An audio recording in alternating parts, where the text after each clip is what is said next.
Salut tout le monde, et salut tout le monde, nouvelle vidéo d'études Fox Studies.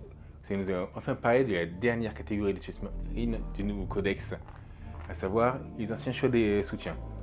Parmi eux, nous avons donc les Hell Blasters, qui sont toujours fidèles à eux-mêmes, donc franchement une très bonne unité qui tape relativement fort, hein, tu vois que c'est un incinérateur à plasma, qui peut toujours taper quand elle meurt, que ce soit parce qu'elle se fait péter la gueule ou parce que quelqu'un lui a tiré dessus, ce qui est plutôt puissant, parce que du coup, l'ennemi, il peut pas vraiment s'en préserver.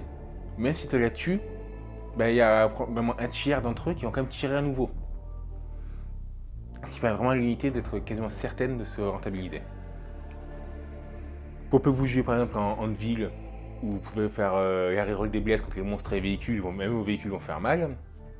Franchement, c'est toujours sympa. Les éliminators, ils sont toujours capables de sniper correctement les personnages ennemis. Ils ont perdu la capacité du coup des rerolls donnés par Serment de l'instant, ce qui fait qu'ils pourront plus trop profiter de l'ossuaire mortel, mais ça reste quand même plutôt efficace.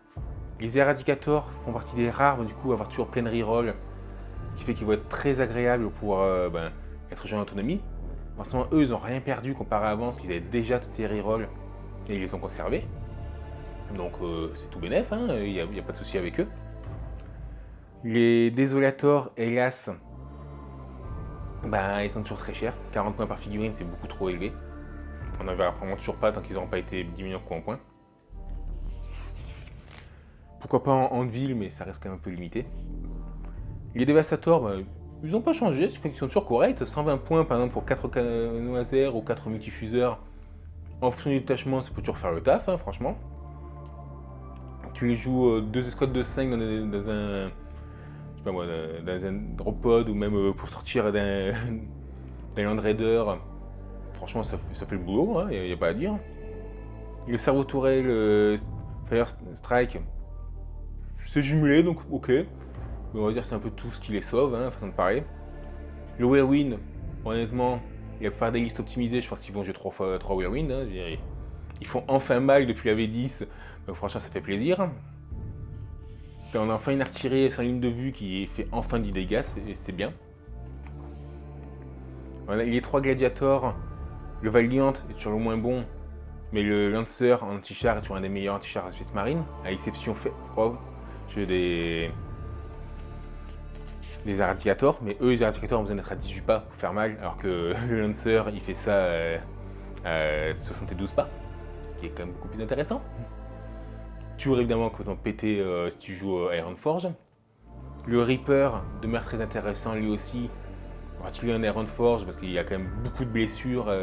Donc franchement, quand tu commences à utiliser le stratagème pour qu'il ait touche fatale plus touche soutenue 1 sur 5+, alors qu'il fait déjà 12 de tir jumelés pour reroll les blesses, avec le pouvoir de blessure mortelle, il pourra faire beaucoup de dégâts. Le Predator Destructor reste très sympa. Honnêtement, sa capacité à avoir pas mal de tirs PA-2 pour quand il tape sur des infanteries, ça peut toujours faire mal. C'est moins un bonus qui est quand même pas dégueulasse. Ses bolters lourds et son autocanon ne sont pas dégueulasses non plus. Le truc qui fait quand même 10 tirs à dégâts multiples à longue portée, c'est pas rien. Encore en particulier en Ironforge, il sera vraiment très puissant. Le Predator Annihilator, et là, il souffre toujours trop de la concurrence avec le Dreadnought Ballistus et le Lancer, donc je pense pas qu'on le verra beaucoup. Mais si vous en avez un en amical, franchement, ça fera toujours très bien le taf. Le Indicator, toujours un peu trop cher, avec 190 points, mais ça reste comme performant. Donc tous les véhicules, Ironforge rendra beaucoup plus puissant. Les 3 Land Raiders, je dirais le moins bon c'est le Crusader, parce qu'il n'a pas de PA, il manque de force, ça, mais si, du coup il a beaucoup d'armes jumelées. Donc dans l'absolu il souffre pas trop de la perte du Serment de l'instant, vu qu'il avait de base tout en jumelé lui, donc ça allait. Le Land Raider classique, avec ses 4 canons laser, est quand même plutôt performant. Et il est toujours capable quand même de transporter 10 figurines, ce qui le rend quand même plutôt efficace.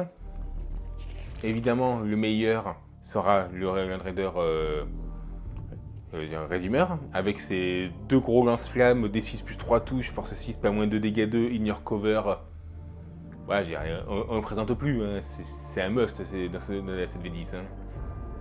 Le Repulsor, les Repulsors du coup maintenant, vu comme les Land Raiders ont été changés avec la rampe d'assaut, il faut plus les comparer au Gladiator.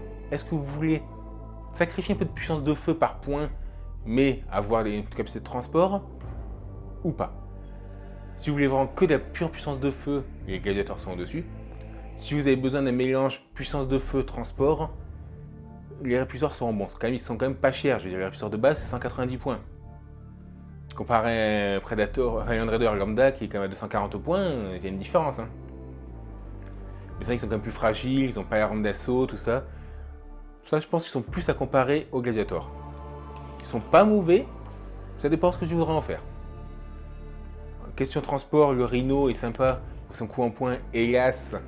Il souffre du fait qu'il n'y ait plus beaucoup d'unités Firstborn, hein. Il n'y en a que deux, il y a les tactiques et les Devastators. Un Firstborn piéton, le codex, il n'y a que ça, hein. Donc ça limite un petit peu comme l'intérêt. Hein. Mais si techniquement ils ont fait une petite modification pour que les personnages primaris qui rejoignent ces unités Firstborn peuvent quand même rentrer dans les Rhinos et les Razorback. Ce qui est sympa de leur part quand même. Razorback est trop cher pour ce qu'il fait aussi. Et Impulsor, lui, en fait, beaucoup ont râlé parce que du coup il n'a pas l'arme d'assaut, malgré qu'il soit découvert, alors que franchement c'est vrai que pourquoi tu peux pas le décharger quand tu sors d'un véhicule découvert, c'est un peu bizarre. Mais effectivement, il faut le voir plutôt comme une unité qui va en fait embarquer des troupes qui vont tirer à courte portée, mais qui ne veulent pas se faire engluer au corps à corps. Enfin, vous mettez les gars avec les lance-flammes à l'intérieur, pour rappel, même si le véhicule se fait engluer au corps à corps, quand il utilise les postes de tir, il est considéré comme étant lui-même équipé de ses armes. Donc, vu qu'un véhicule peut tirer au corps à corps, il pourra utiliser les lance-flammes des gars à l'intérieur pour tirer au cac. Il faut vraiment le voir dans cette optique-là. Sinon, ça finalement, il n'est pas terrible. Les trois volants, ils souffrent du fait des volants en V10. Autant dire qu'ils sont un peu useless. Mais le Stormraven, si tu le joues en Wet Scar, ça peut être sympa. Vu qu'il pouvait avoir le stratagème pour avoir -1 pour être touché, -1 pour être blessé pendant un tour, honnêtement, ça augmente quand même sévèrement sa tankiness. Donc là-dedans, pourquoi pas, surtout qu'il pu transporter 12 figurines plus un Dreadnought. Et Dreadnought n'importe quel type, hein. Il peut transporter un Redemptor s'il veut. Donc quand même, c'est sympa. Mais c'est vrai que il est quand même cher, il est globalement fragile, sauf si une fois que tu joues Stormlance. Et les deux autres volants sont vraiment inutiles. Le Dropod est toujours un peu cher, mais il peut transporter n'importe quelle figurine de type Tacticus ou Firstborn. Donc pourquoi pas, hein, si tu veux toujours jouer du Devastator avec multifuseur, ça sera jouable. Surtout que par exemple, si vous voulez jouer en mode Firestorm, ils auront le +1 de force à 12 pas. Donc ça aura qu'un des multifuseurs force 10, ce qui est quand même un peu plus intéressant, c'est un palier qui est utile. Et le bunker Hammerfall, au lieu de pouvoir tirer 4 fois sur une unité qui te déplace pendant un tour et demi, maintenant tu as un seul Overwatch à 0 CP. C'est devenu minable. C'est déjà pas terrible avant, mais c'est encore plus minable qu'avant. Alors voilà, du coup on a fait le tour de ce magnifique codex Space Marine. Hein. Ils ne sont pas fait chier d'ailleurs pour la couverture, c'était la couverture de la V9 je crois, si je dis pas de bêtises. Mais sinon, d'un point de vue du plaisir vraiment du codex, c'est vrai que tu peux jouer quand même beaucoup de trucs. Petite déception quand même sur l'unité des vétérans qui en fait n'est pas jouable. Ce détachement il est vraiment trop pourri. C'est con parce que j'espérais vraiment avec ce codex, comme avec le tyrannie, il ferait des trucs plus spécifiques par rapport aux unités. Quand j'ai appris qu'il y avait un truc sur les vétérans, je me dis oh putain trop cool. Et en fait le détachement est pourrable. C'est dommage. Sinon à part ça, comme tu as beaucoup de latitude de jeu, comme tu es plus bloqué un style de jeu par un chapitre, moi par exemple je peux jouer Ultramarine comme je joue d'habitude, mais en les jouant en version full véhicule, je peux les jouer en mode full corps à corps. Vraiment, tu as une latitude de jeu qui est quand même très plaisante. Les figues modernes, Space Marine, on peut dire ce qu'on veut, mais elles sont quand même très belles en général. Donc franchement, tu as une belle gamme de figurines, tu as beaucoup de choix d'unités, tu as vraiment beaucoup de détachements différents pour jouer plein de styles de gameplay. Et le truc, c'est qu'ils n'ont pas forcément fait ça en mode pur power-up comme on voyait en V8 ou en V9. En V8, je ne sais pas si vous vous rappelez, mais quand on est passé de l'index au codex, c'était le jour et la nuit. Et V9, chaque fois qu'il y avait un nouveau codex qui sortait, c'est une question de power creep à qui avait plus une grosse paire de couilles. Et je veux dire, c'était comme ça, honnêtement. Hein. Et là, franchement, ils s'étaient engagés à ce que les codex ne cassent pas trop le gameplay, la méta. Et effectivement, pour l'instant, les Tichy et les Space Marine, c'est pas un power-up. C'est des variations de jeu en plus, mais c'est pas de pur power-up.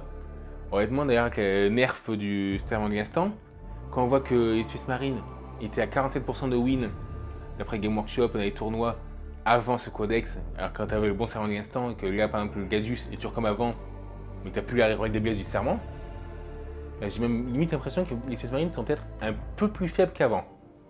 Sauf ceux qui joueront peut-être Ironforge ou Firestorm qui sont plutôt puissants. Mais sinon, les autres, je pense qu'ils sont peut-être un peu moins forts qu'avant. Après, par contre, les chapitres spécifiques, Black Templar, Blood Angel, Space Wolf, Dark Angel et tout, eux, je pense qu'ils vont beaucoup plus profiter des nouveaux détachements qu'il y a là-dedans. Je serais pas étonné que ces gars-là gagnent au contraire en taux de victoire. Je serais vraiment pas étonné. Bon, ça l'avenir exactement nous le dira. Hein. Il faudra voir les combos qui seront faits dans les tournois, tout ça. Également par rapport aux autres unités, les autres armées, comment ils vont intégrer cette nouvelle armée Space Marine. Ce qui est assez plaisant d'ailleurs dans ce jeu, vu qu'il se renouvelle très régulièrement grâce à ça. Là, il y a des jeux qui sont un peu plus figés. Là, franchement, comme 40K, ça change très régulièrement, c'est plaisant. Donc, je sais pas pour vous, n'hésitez pas à vous donner votre avis au final sur ce codex, ce que vous pensez pour actuellement des méta 40K, des nouveaux codex qui sont en train de sortir.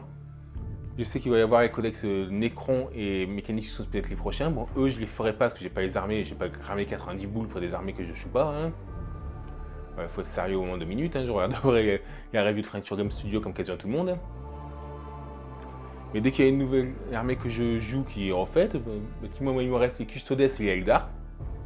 Il me semble que les Custodes font partie des armées qui sont dans la liste des armées qui vont être qui vont avoir un codex d'ici 2024. Donc franchement, je ferai une review sur celui-là. J'essaierai peut-être de vous faire un petit rapport de bataille si possible de temps en temps. Sinon, je continuerai mes petites reviews sur un peu tout et n'importe quoi. Hein. Probablement mon matos photo d'ailleurs aussi. Voilà, portez-vous bien et à la prochaine. Bye!